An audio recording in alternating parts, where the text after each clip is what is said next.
আমরা dynamic stretching বা static stretching কখন করব? আমি সবসময় যে কথাগুলো বলি, যে টিপসগুলো দিই, সেগুলো লক্ষ্য রাখবে কোনোদিন আমি সায়েন্টিফিক্যালি কথা বলি না। কারণটা কি, অনেক ছোটরা আমাকে ফলো করে। তো ছোটরা অত সায়েন্টিফিক্যালি ল্যাঙ্গুয়েজ বুঝবে না, যার জন্য আমি বলিও না।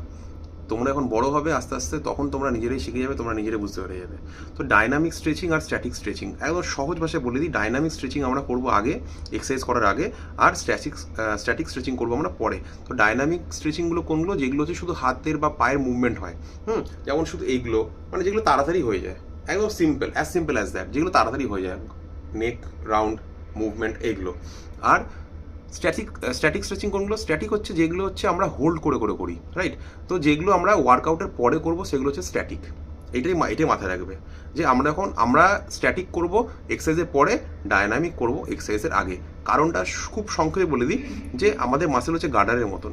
গার্ডার যখন দেখবে অনেকক্ষণ ধরে আমরা এরকম করে টেনে হোল্ড করে রাখছি, তারপরে যখন ছাড়বো তখন ওটা ঝুলে যায়, গাড়াটা ঝুলে যায়। তো আমাদের মাসেলও যদি আমরা এক্সারসাইজ করার আগেই স্ট্যাটিক স্ট্রেচিং করে নিই, তাহলে মাসেলটা লুজ হয়ে যায়। তো সেই মাসেলে ব্লাড ফ্লো হবে না, এক্সারসাইজ করলে তো ব্লাড ফ্লো হবে না। তো সেই জন্য তখন মাসেল তোমার ডেভেলপ হবে না। তো সেই জন্য আমরা আগে ডায়নামিক স্ট্রেচিং করব, এক্সারসাইজ করব, তারপরে স্ট্যাটিক স্ট্রেচিং।